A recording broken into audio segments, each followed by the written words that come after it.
Hello students, this is our first lecture of geography and today we are going to learn about solar system.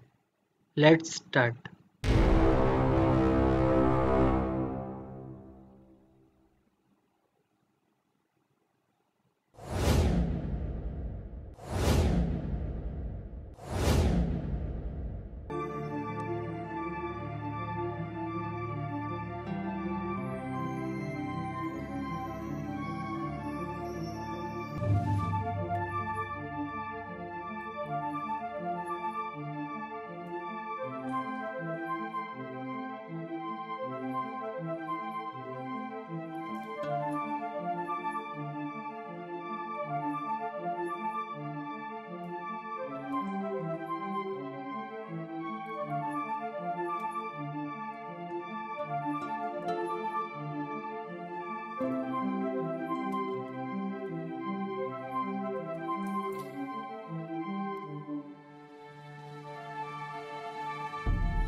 So the main constituents of the solar system are the sun and the 8 planets, out of which 4 are terrestrial planets and 4 of them are gaseous planets. Here is the list of some constituents of solar system. So there is sun, the 8 planets and their satellites, the asteroids, the comets, the meteors and the dwarf planets and their satellites. I'll explain these terms later on. There is one thing to note down here. As we all know, our planets revolve around the Sun in an elliptical orbit, and hence our solar system is considered to be elliptical, and Sun lies at one of the focus points of that ellipse. We can call that focus point as center. These are some common terms. Satellite क्या होती है? अब satellite दो तरीके की हो सकती है, एक नेचुरल सैटेलाइट, एक होती है आर्टिफिशियल सैटेलाइट. आर्टिफिशियल सैटेलाइट हम भेजते हैं स्पेस में for communication purpose, for defence purpose etcetera. But यहाँ पे हम बात करेंगे नेचुरल सैटेलाइट की. तो नेचुरल सैटेलाइट एक सेलेस्टियल बॉडी होती है जो कि दूसरी सेलेस्टियल बॉडी जो उससे साइज में बड़ी होती है उसको रिवॉल्व करती है. अब एस्टेरॉइड्स क्या होते हैं? ये रॉकी बॉडीज होती हैं स्पेस में जो कि सन के अराउंड रिवॉल्व कर रही होती हैं और इतनी छोटी होती हैं कि उनको प्लेनेट कहना सही नहीं रहता है, मतलब वो प्लेनेट की डेफिनेशन को फॉलो नहीं करती, इतनी छोटी होती हैं.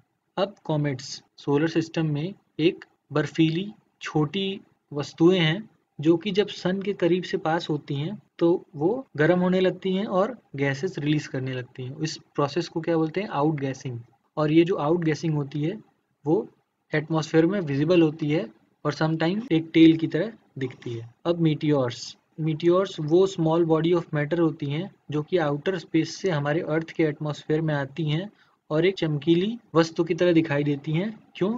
फ्रिक्शन की वजह से, और एक स्ट्रीक ऑफ लाइट की तरह अपीयर होती हैं. नॉर्मली ये अर्थ के एटमॉस्फेयर को क्रॉस करते करते नष्ट हो जाती हैं, लेकिन अगर ये बच के अर्थ के सरफेस को स्ट्राइक कर देती हैं तो ये मीटियोर्स को हम क्या बोलते हैं? मीटियोरॉइड्स. अब ड्वार्फ प्लैनेट्स क्या होते हैं? ड्वार्फ प्लैनेट्स होते हैं एक सेलेस्टियल बॉडी, मतलब स्पेस की एक बॉडी होती है जो एक स्टार के अराउंड रिवॉल्व करती है और वो मैसिव एनफ यानी कि इतनी बड़ी होती है कि वो अपने आप को राउंडेड बना सके बाई इट्स ओन ग्रेविटी. अपनी ग्रेविटी की वजह से अपने आप को राउंड शेप्ड में रख सके. बट उसमें इतनी कैपेसिटी नहीं होती है कि वो अपने नेबरिंग रीजन्स जो छोटे छोटे पार्टिकल्स उसके नेबर में होते हैं उसको क्लियर कर सके. और ये जो ड्वार्फ प्लैनेट्स होते हैं वो सैटेलाइट नहीं होते, मतलब वो किसी प्लैनेट के अराउंड रिवॉल्व नहीं करते हैं, वो सन के अराउंड रिवॉल्व करते हैं. अब ये स्लाइड में हम एक इम्पॉर्टेंट कंसेप्ट पढ़ेंगे, एक important question I would say पढ़ेंगे जो एग्जाम्स में पूछे जाते हैं. सबसे नजदीक कौन सा प्लेनेट है? मरकरी. सबसे दूर कौन सा है? नेपच्यून. प्लूटो जो कि पहले हमारा नवा ग्रह हुआ करता था, अब वो एक ड्वार्फ प्लेनेट है। मैं आगे चल के एक्सप्लेन करूंगा कैसे। अब जो स्पेस में हम डिस्टेंसेस नापते हैं वो किस में नापते हैं, एक एस्ट्रोनॉमिकल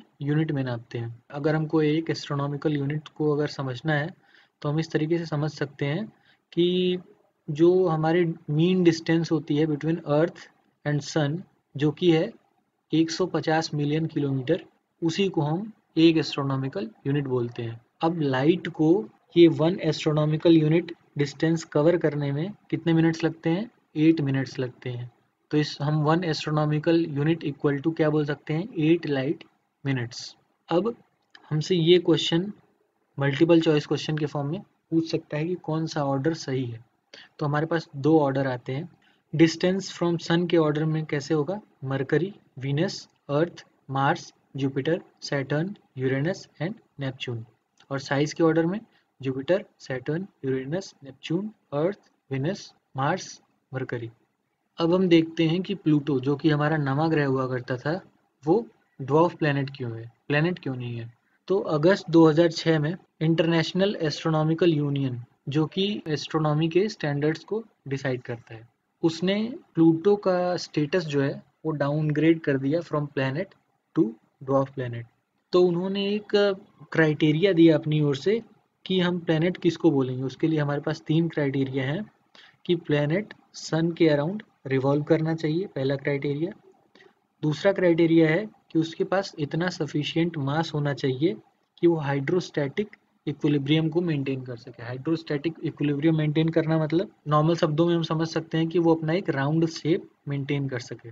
और तीसरा क्राइटेरिया क्या है, जो कि प्लूटो फॉलो नहीं करता है। प्लूटो ये दोनों क्राइटेरिया तो फॉलो करता है, पर तीसरा क्राइटेरिया जो कि है कि एक प्लेनेट अपने नेबरहुड में जितने भी ये जो छोटे छोटे पार्टिकल्स होते हैं उनको क्लियर कर दे।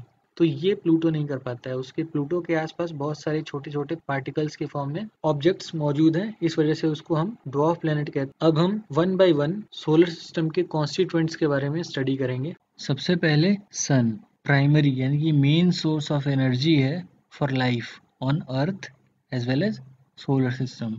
73% इसमें हाइड्रोजन होता है और 25% हीलियम होता है। अब ये अपनी एनर्जी बनाता कैसे है सन, यहाँ पे एक नोट करने वाली बात है। यहाँ पे ये हाइड्रोजन से मिलकर स्टार्स बने होते हैं। तो यहाँ पे जो प्रोसेस होता है जिसकी वजह से एनर्जी प्रोड्यूस होती है वो होता है फ्यूजन। तो फ्यूजन में क्या होता है कि जो हाइड्रोजन के एटम्स होते हैं वो कंबाइन होकर हीलियम एटम्स में कन्वर्ट होते हैं।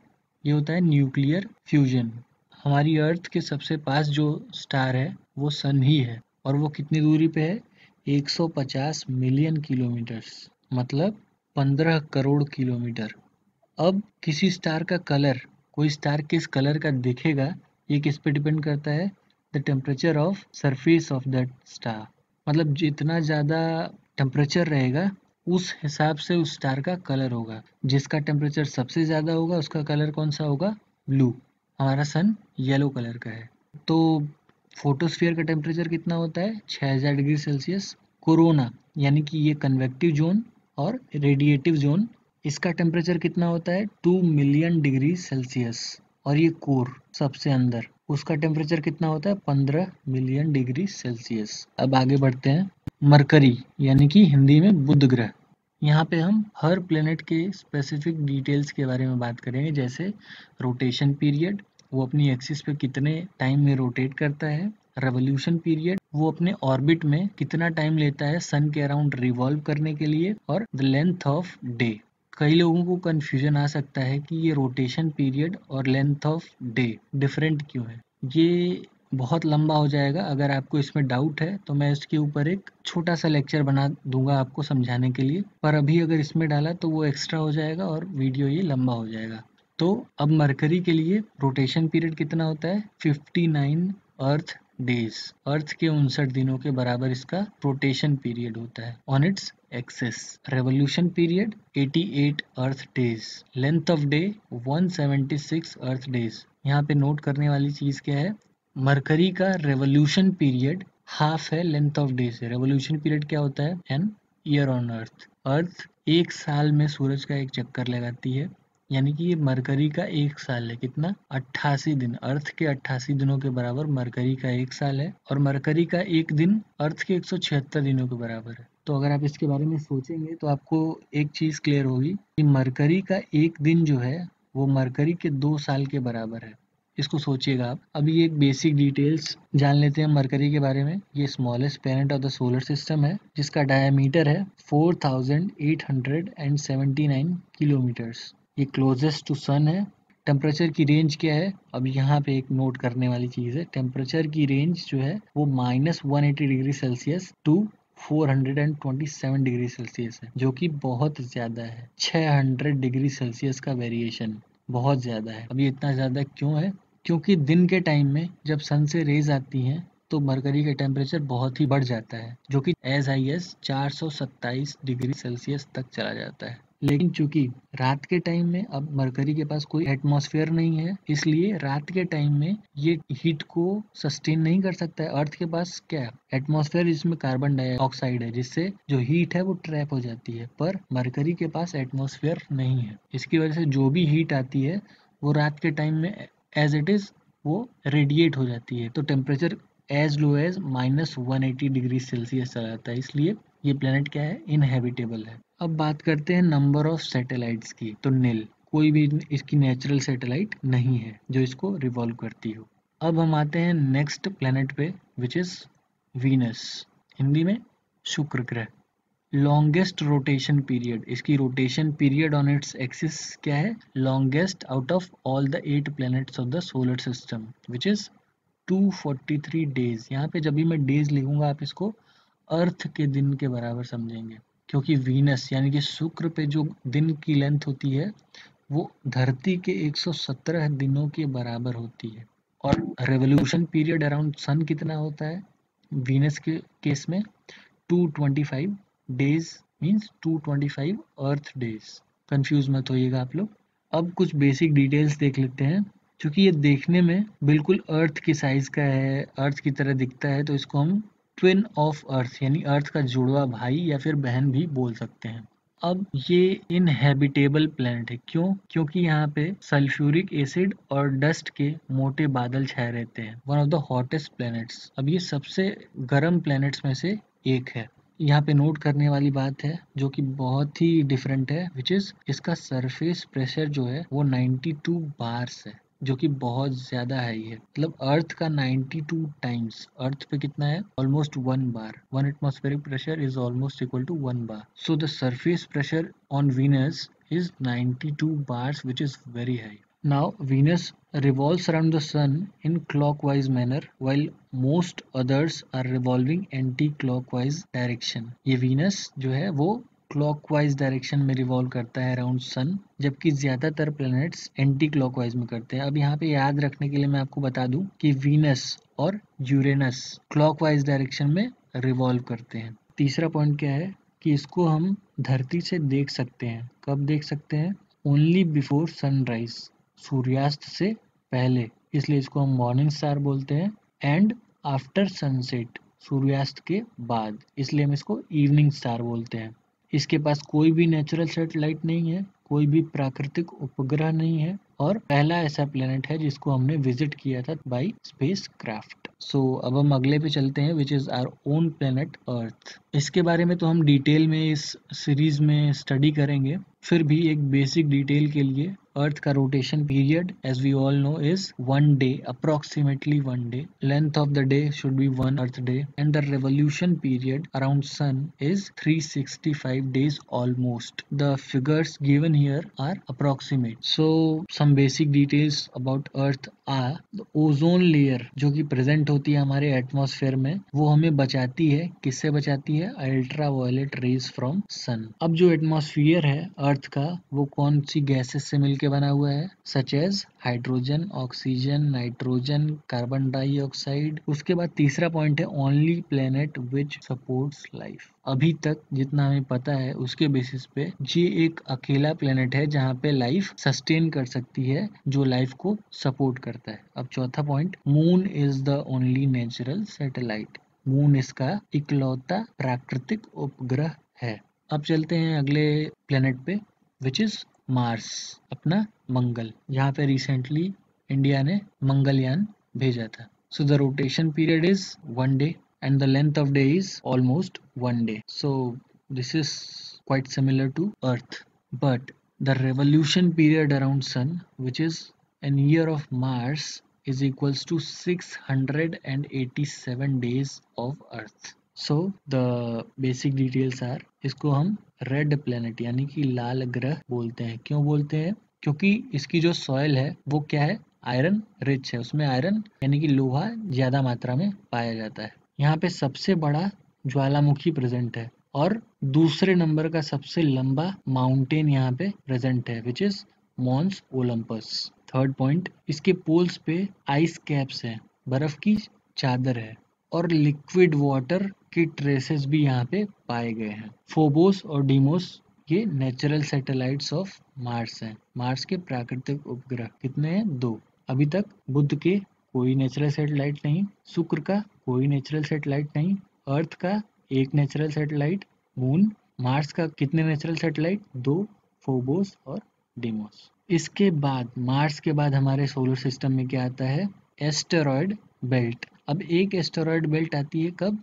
प्लूटो के पास, जिसको प्लूटो क्लियर नहीं कर पाता है, इस वजह से ही वो प्लेनेट नहीं है, अब वो है ड्वार्फ प्लेनेट. तो जो एस्टेरॉयड बेल्ट हमारी मार्स और जुपिटर के बीच में आती है उसको हम क्या बोलते हैं? Main asteroid belt. तो सबसे पहले हम बात कर लेते हैं इसके शेप के बारे में. इस एस्टेरॉयड बेल्ट का शेप कैसा होता है?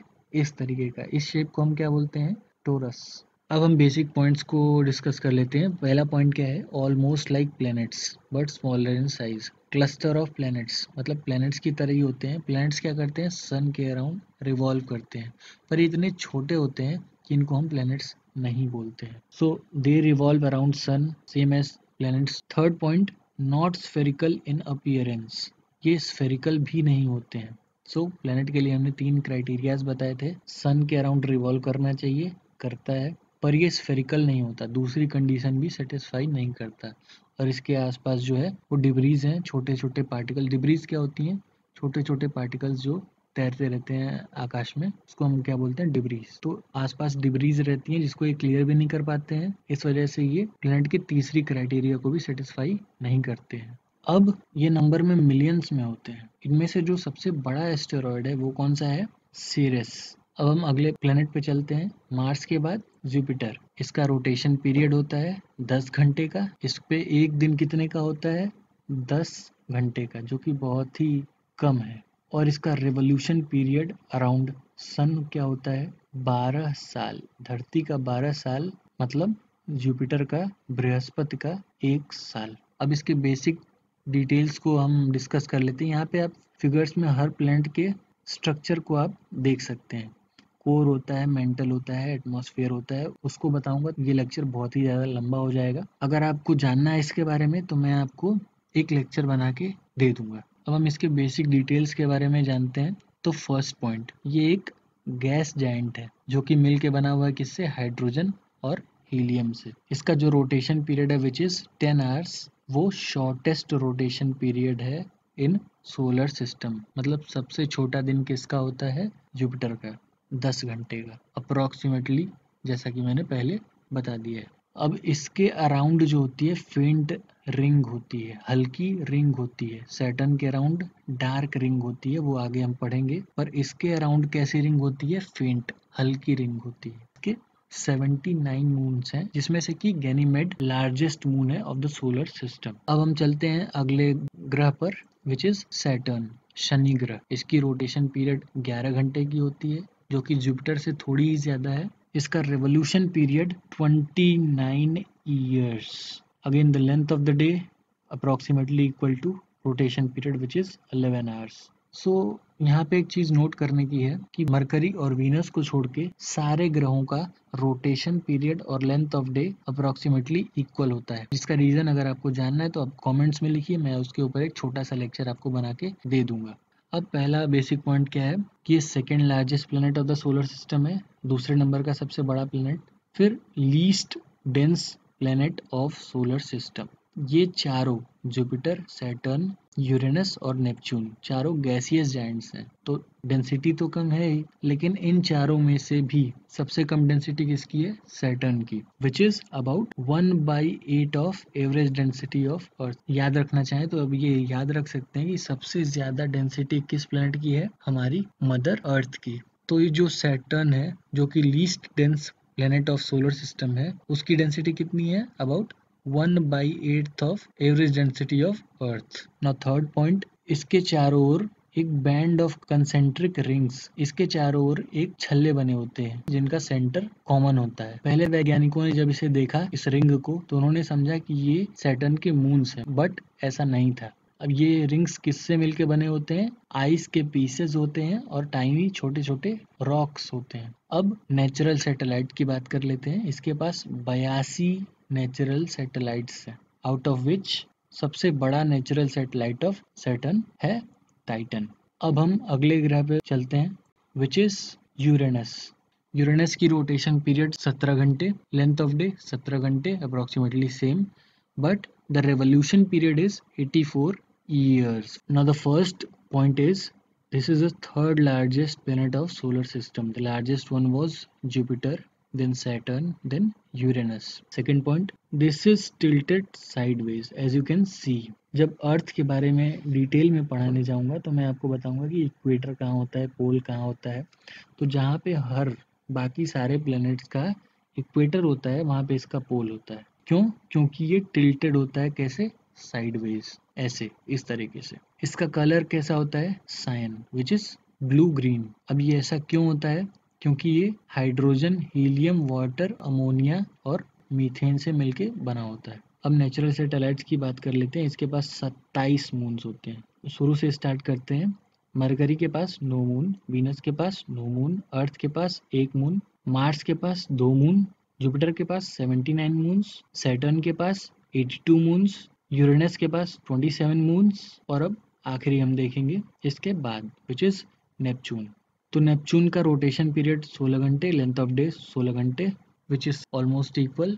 नाउ द रेवोल्यूशन पीरियड, एक साल, नेपच्यून का एक साल धरती के 165 साल के बराबर है। आप इमेजिन कर सकते हैं। So the first point is farthest planet from sun, सूर्य से सबसे दूरी वाला ग्रह। दूसरा पॉइंट, ये मिलके बना हुआ है मेनली किससे? Hydrogen, helium, nitrogen, water, ammonia and methane. इस वजह से इसका कलर जो है ब्लू, नीले कलर का। क्यों? मीथेन की वजह से।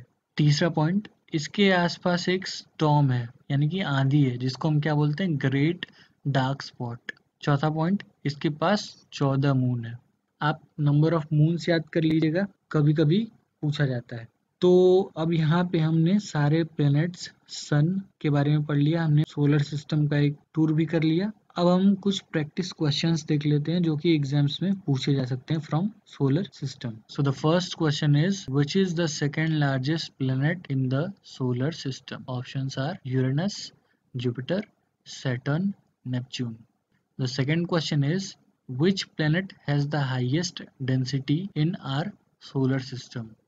Mercury, Earth, Venus, Saturn. Question number 3, which planet is known as red planet in our solar system? Mars, Venus, Saturn, Mercury. Fourth question is, which of the following is a small solar system body containing large quantity of ice? Meteors, asteroids, comets, quasar. Fifth question, which is the name of largest moon in the solar system? Callisto, Titan, Ganymede, Europa. Sixth question, most of the asteroids in our solar system lie between Jupiter and Saturn, Mars and Jupiter, Mercury and Venus, Venus and Earth. Seventh question, which planet is known as morning star as well as evening star in our solar system? Venus, Saturn, Jupiter, Mercury. Eighth question is, which of the following is the largest satellite of the solar system? The Titan, Miranda, Moon or Ganymede? Ninth question is, which of the following planet is the hottest planet in the solar system? Mercury, Mars, Earth, and Venus. Now the 10th and the last question is the direction of rotation of which of the following pair of planets is opposite to the direction of remaining planets in the solar system? The Jupiter and Mercury, Venus and Uranus, Earth and Mars, Neptune and Saturn. I hope you will answer these questions. If any of these questions have missed, you can pause them and then solve. Now, here are the answers to these questions. You can check them yourself. So that's all from my side. Thank you.